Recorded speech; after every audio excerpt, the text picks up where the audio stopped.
नमस्कार. रावित भावमध्ये आपल्या सर्वांचं स्वागत आहे. सर्वांना बुद्ध पौर्णिमेच्या हार्दिक हार्दिक हार्दिक शुभेच्छा. आज सोमवार आहे.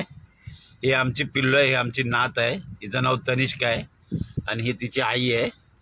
आणि आपल्या ज्या माता भगिनी असतील, दादा भाऊ असतील, माझ्या वयासारखे आजोबा असतील, हा व्हिडिओ ना शेवटपर्यंत बघा. सर्वांना कृपया विनंती आहे. हा सर्वांच्या कामासाठी व्हिडिओ आहे. ही माझी नात आहे, 5.5 वर्षाची. ही वेळेतच जन्माला आली. पूर्ण महिने झाल्यानंतर, डिलिव्हरी झाल्यानंतर ही जन्माला आली. पण प्रत्येक 3 महिन्याला आम्ही हिला पुण्याला घेऊन जातो. डॉक्टरचं नाव काय आहे त्या? डॉक्टर कलानी म्हणून आहेत. ही कुठे आहे ते? स्वारगेटला एसटी स्टँडच्या बाजूला आणि पोलीस स्टेशनच्या बाजूला, दोन्ही बाजूलाच आहेत. तिथं डॉक्टर कल्याण न्यूरोसर्जन आहेत. प्रत्येक 3 महिन्याला आम्ही घेऊन जातो. ही 2.5-3 वर्षाची होईपर्यंत ही जी काय हालचाल होत नव्हती, बोलायला येत नव्हतं, जागेवरून रांगत सुद्धा नव्हती. तर आमच्या अशाच एका मित्राने हा नंबर आम्हाला दिला आणि सांगितलं तुम्ही एकदा भेट द्या. गेली 2.5-3 वर्ष झाला आम्ही तिथे हिचा इलाज करतो. प्रत्येक 3 महिन्याला फॉलोअप करतो. आणि आता ती खूप बोलते, चालते, सगळ्या गोष्टी करते. पण ही अशी थोडीशी ना, तिची नजर स्थिर नाही होत, अशी ती मान हलवते. वयाच्या 6 महिन्यापासून तिला चष्मा लागलेला आहे. तिचे 2 ऑपरेशन झाले, वयाच्या 3ऱ्या महिन्यात आणि 6व्या महिन्यात मोतीबिंदू झाले होते म्हणून.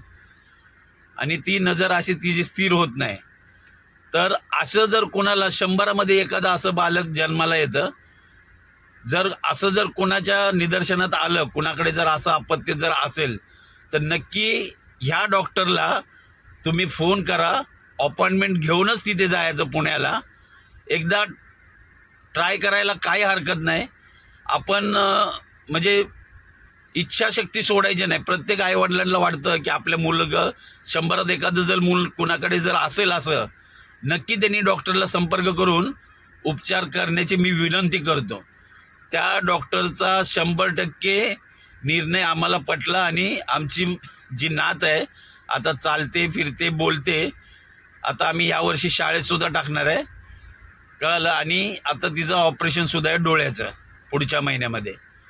तर असं जर कुणाकडे माता भगिनी ज्या असतील, त्यांच्याकडे जर असं जर बालक असेल, ज्याला चालता येत नाही, बोलता येत नाही, तर ह्या सरांना नक्की तुम्ही फोन करून अपॉइंटमेंट घेऊन 1 दिवस दाखवायला काय हरकत नाही. मी स्क्रीनवर एक नंबर देईन डॉक्टरचा. अपॉइंटमेंट घेतल्यावरच ते लोक तुम्हाला घेतात तिथे. तर हा समाजासाठी एक संदेश आहे. असं जर मूल कुणाकडे जर असेल तर नक्की त्यांनी संपर्क करावा डॉक्टरला. आणि कळकळीची विनंती आहे, आपल्या जे माता भगिनी असतील त्यांनी धीर सोडू नका. आणि नक्की एक 100% रिझल्ट लागला आम्हाला. तर हा मेसेज आम्हाला चांगला वाटला, म्हणजे हा इलाज आम्हाला चांगला वाटला. आमची नात चालायला लागली, फिरायला लागली. आणि आता बघा तुमच्या समोर आहे. प्रत्येक व्हिडिओमध्ये माझ्या कधी कधी ती असते. तर तुम्ही सुद्धा ना, तुमच्याकडे जर असेल तर हा मेसेज फॉरवर्ड करा. मी कधी माझ्या व्हिडिओला मी कधी सांगत नाही फॉरवर्ड करा, लाईक करा. पण हा व्हिडिओ ना नक्कीच तुम्ही फॉरवर्ड करा, जेणेकरून कुणाला तरी या व्हिडिओच्या माध्यमातून काहीतरी त्यांना एक आशेचा किरण दिसेल. धन्यवाद.